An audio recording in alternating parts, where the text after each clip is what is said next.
Hey everyone, welcome back to my channel. I'm Kayla and it's time to crack into a good book.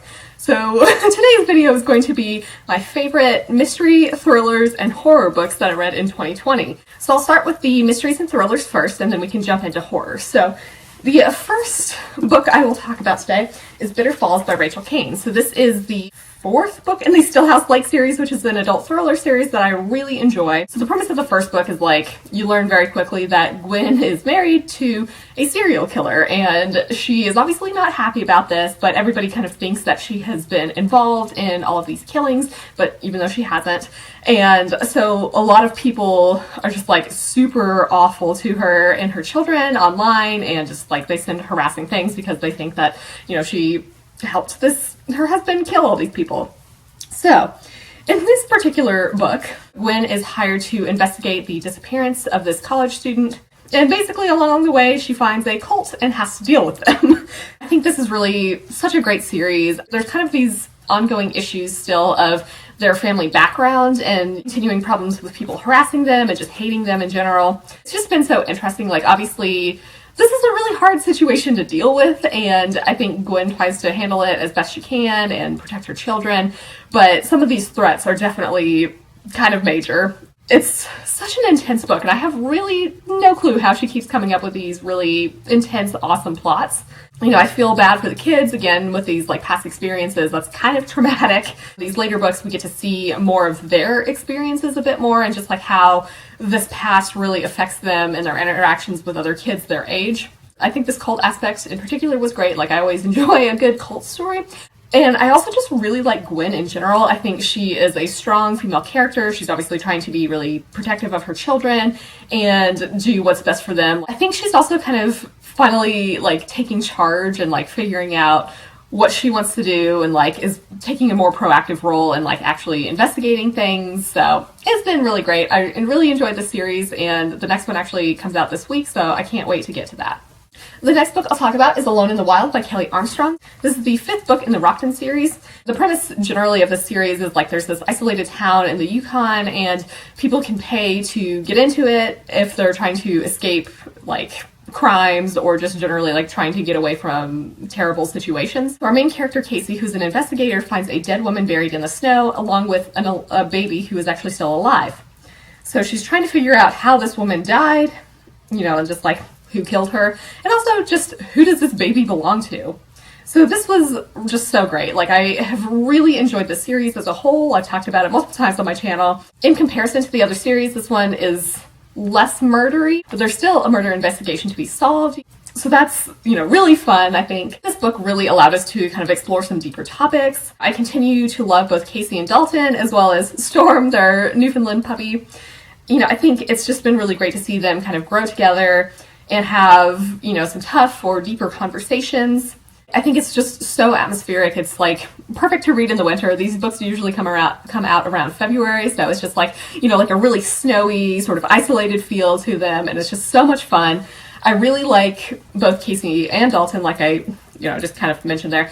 I think Casey is, you know, also is like a strong female character. I like how she's an investigator and is very intelligent, and you know, I think Dalton is kind of steadfast and loyal, and I just really enjoy seeing their dynamic over the course of these books. And I think, you know, just these residents in general in Rockton make things super interesting because you got like a variety of people from different backgrounds, some of them, you know, more criminal than others. But yeah, I really enjoyed this series and would definitely recommend it. The next book I'll talk about is Follow Me by Kathleen Barber. So we follow Audrey, who is a social media star, and she moves to Washington, D.C. to work as the social media manager at the Smithsonian.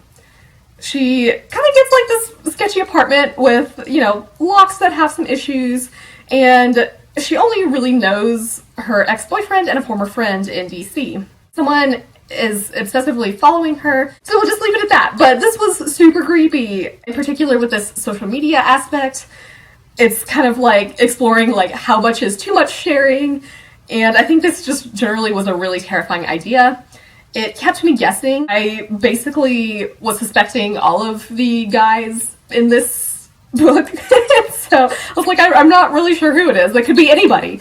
Her former friend definitely has secrets of her own as well, so that makes things super interesting. Our main character, Audrey, is definitely self-absorbed, but I think she seems to be well-meaning overall, and I enjoyed following her.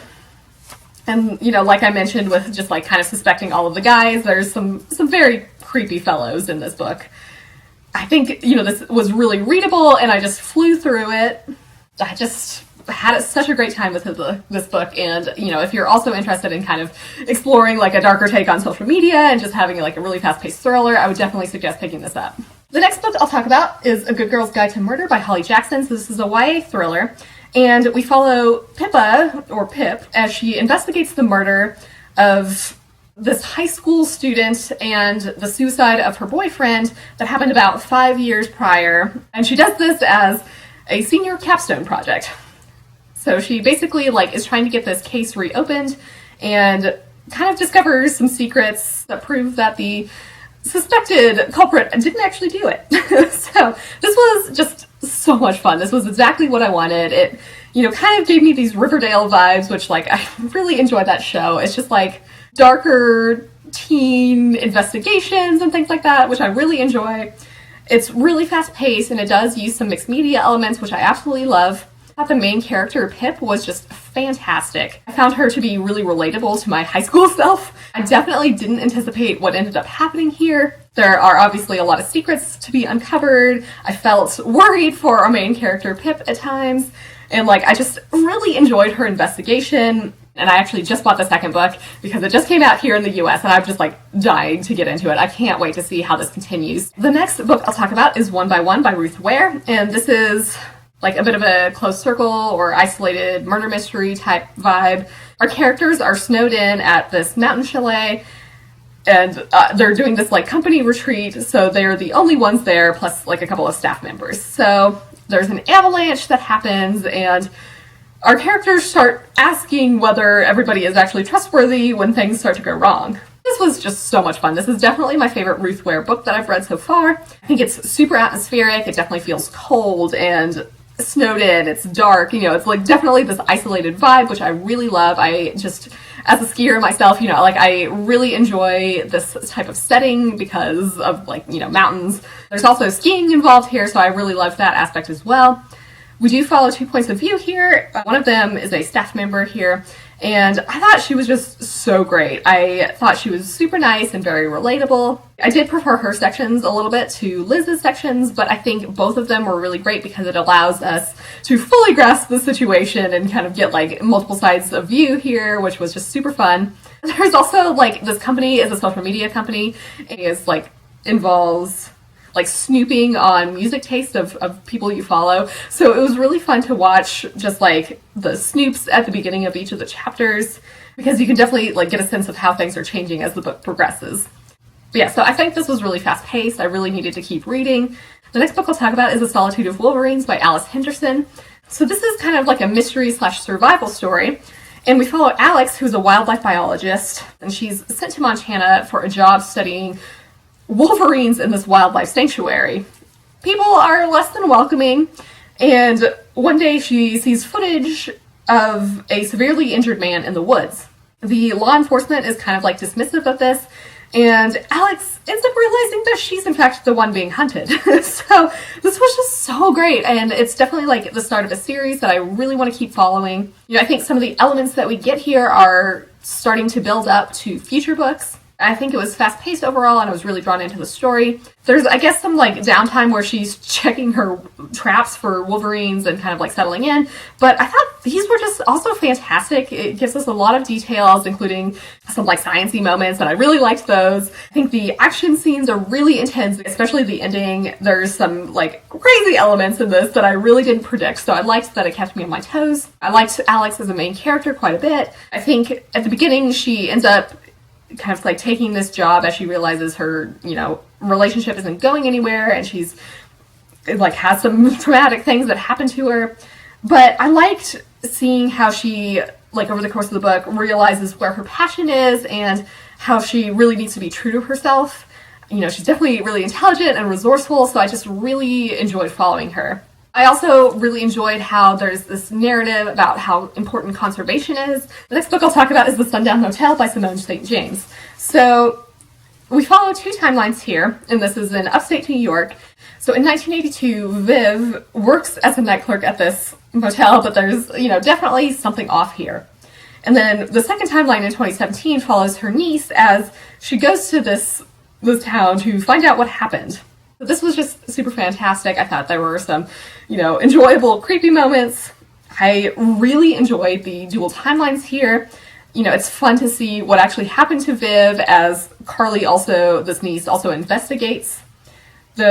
Obviously, these true crime elements were just fabulous, and we have some, ghosts and creepier things that worked really well together. Both Carly and Viv were fantastic.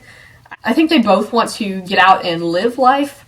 They're both intelligent and driven to investigate their respective mysteries. We also have some interesting side characters that help with their quests, and I think just in general there's a lot of great women just trying to do their jobs. With the spooky moments, I liked how this was incorporated, and it just really kept me wanting to read the book throughout. So the last of the mystery thriller books I'll talk about is They Never Learn by Layne Fargo. So we follow this English professor who kills the worst man at her university each year.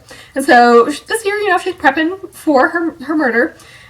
When this investigation into these body counts on campus starts happening, and then we also follow a freshman at this university who really just wants to get through the year.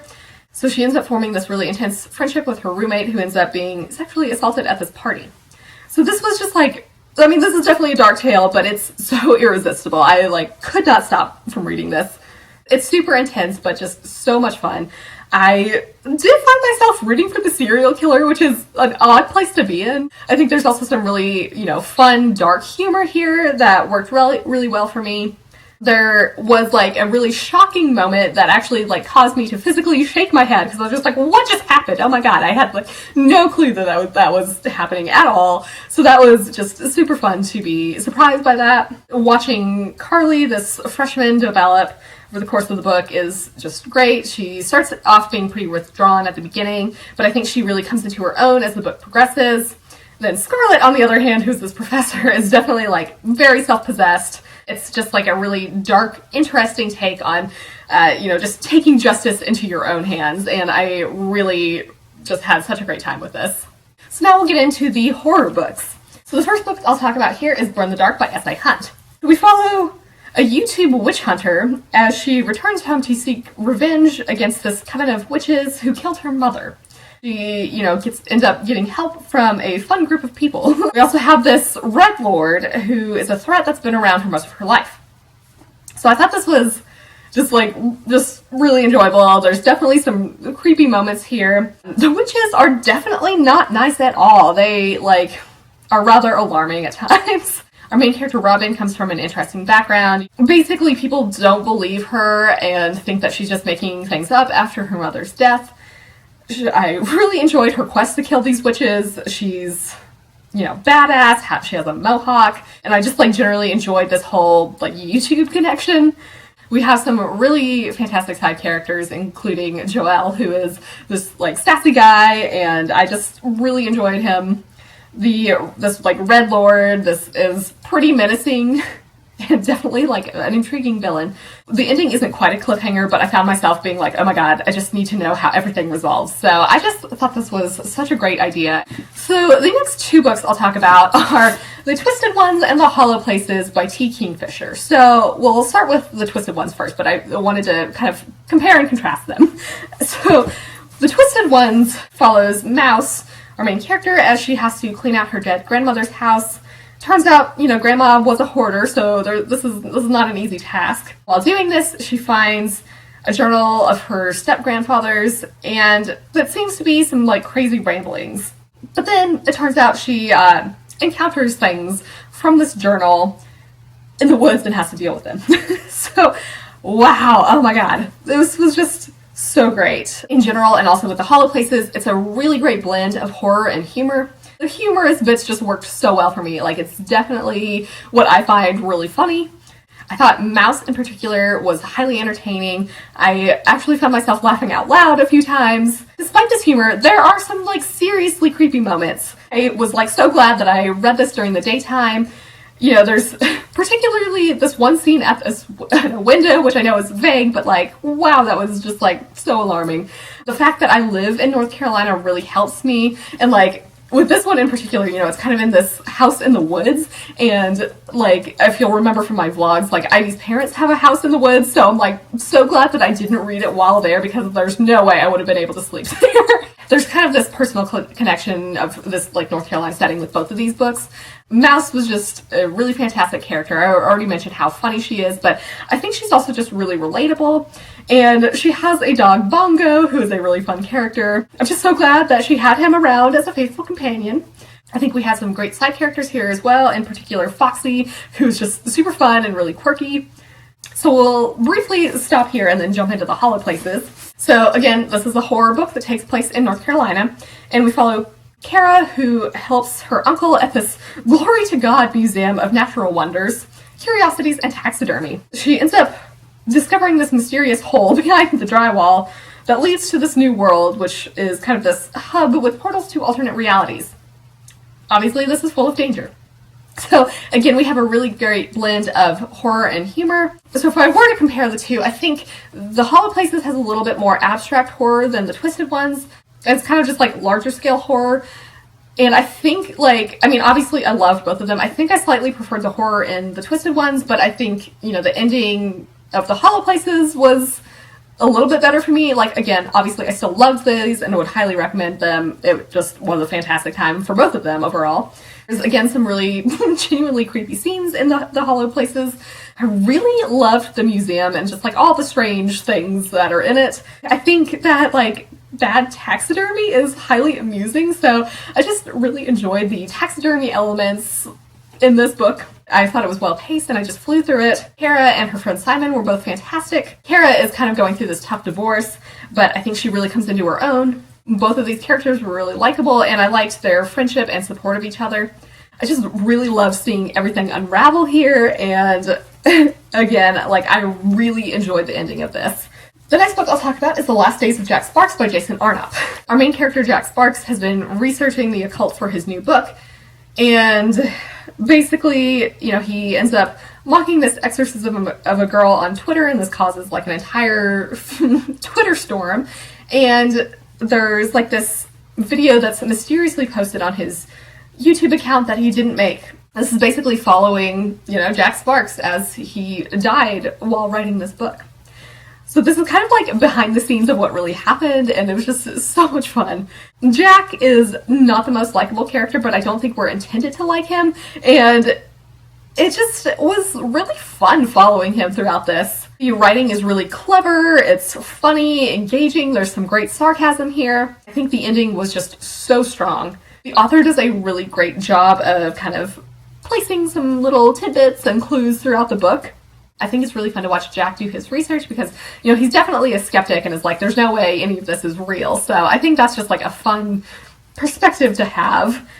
And I mean, just like there's some brutal moments, there's some really creepy moments, in particular this YouTube video that was rather alarming. So this was just a really great time.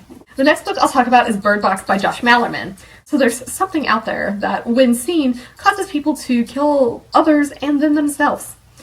5 years later, after this, like, mysterious event starts happening, we follow Mallory and her children as they must journey, obviously blindfolded, down the river to safety. So there are multiple timelines here, and I really liked this because it allowed us to see what happens as this mysterious occurrence begins, and then, you know, you follow it as it, like, has kind of taken over, and then obviously we get to follow years later as they're on the river trying to escape. This was just, like, so intense, and it's definitely scary. I think there's this kind of, I don't know, like, horrific aspect in not knowing exactly what it is that these people are seeing, and just, like, generally the thought of having to go around blindfolded and, like, just being in this situation is just terrifying. It's just crazy to watch some of these characters, you know, descend into madness and do risky things in order to survive. We do have this, like, great found family aspect that kind of ends up going off the rails, but it was really great to see all of this. There are some unanswered questions, but I really enjoyed this because I think, just, like, in general, it makes things so much more creepy when you don't know what exactly it is. So Yeah, I mean, this is definitely a really fast-paced, plot-driven book, but I just flew through it and could not put it down. The next book I'll talk about is The Silence by Tim Lebbon. So, we have this previously unexplored and isolated cave where people go in and end up releasing these creatures that hunt by sound, and they end up multiplying rapidly. One of our main characters, Allie, is deaf, and she and her family end up fleeing to this remote area to try to survive. The writing was just such that, like, I found myself getting anxious because of this, rush on supplies and people just kind of getting desperate. I think it's really fast-paced and engaging. I read it in a night, so yeah, I mean, like, I obviously couldn't put it down. I think, like, in general, I really like when horror books have kind of like this cave setting because, like, that's just never a good idea. Like, don't go into caves in horror books. Just don't do it. I end up picturing these creatures as blind pterodactyls, which is not quite accurate, but it's definitely creepy, especially with just, like, how quickly they take over. It's definitely alarming to see how crazy and desperate people get in this book. There are some super sad events that, like, I knew were coming, but it was still just like, oh my god, such a sob fest for me. Like, I could not stop crying because I was just like, oh my god, I can't believe this happened. I'm so sad about it. So we do follow two points of view here, both Allie and her dad. I really liked Allie. I think she doesn't let being deaf impede her life at all, and, she does feel excluded at times. Really liked how she's into researching topics. It's definitely useful for gathering information in this setting. Her dad is definitely protective of Allie and, the kids in general. I really liked just exploring the family dynamics here and how these events really bring them all together. It's also kind of this more open-ended ending like Bird Box, but I think this worked really well again, and I really enjoyed it. The last book I'll talk about today is The Companion by Katie Alender. So this is a YA gothic horror type book. And we follow Margot, who is lucky. She's lucky to have survived this accident that killed her family, lucky to have her own room because she screams at night, and lucky to be chosen by this family to live at this prestigious estate to be the companion to their daughter. But, once she arrives at this house, it starts to play tricks on her mind. So I thought this was really great. It's definitely this gothic horror type feel, which is something that works really well for me. I think the house was creepy, and just, like, exploring the gardens around it, there's some alarming moments for sure. A lot of mysteries around here. I had a different picture of where the story was going, but I found, like, the true reasons that we learned to be really motivating. I think the pacing was great. It's super easy to read, and I was really drawn in. Margot was a very motivating main character. I really liked her. She's definitely dealing with a lot of, like, really heavy, tough stuff, but she's just trying to survive. Obviously she's a bit isolated, but she does, try to bond with the kids of this family, which I liked seeing. I really ended up loving the ending, and I just feel so satisfied with this book as a whole. So with that, those are all the books that I'm going to talk about today for my favorite mystery, thriller, and horror books of 2020. Obviously, I would highly recommend all of these. I had a great time with all of them. Let me know in the comments if you've read any of these books or think you might pick them up. And for your question of the day, what was your favorite horror, mystery, or thriller read of 2020? If you've made it this far, feel free to leave a knife emoji to let me know that you're here. I do have a Discord channel, and if you want to join that, the link is in the description below. I hope you're all having an excellent day and are reading something awesome. If you enjoyed this video, feel free to give it a big thumbs up, as that would certainly help me out. But with that, I think I'm going to wrap it up here and see you in the next one.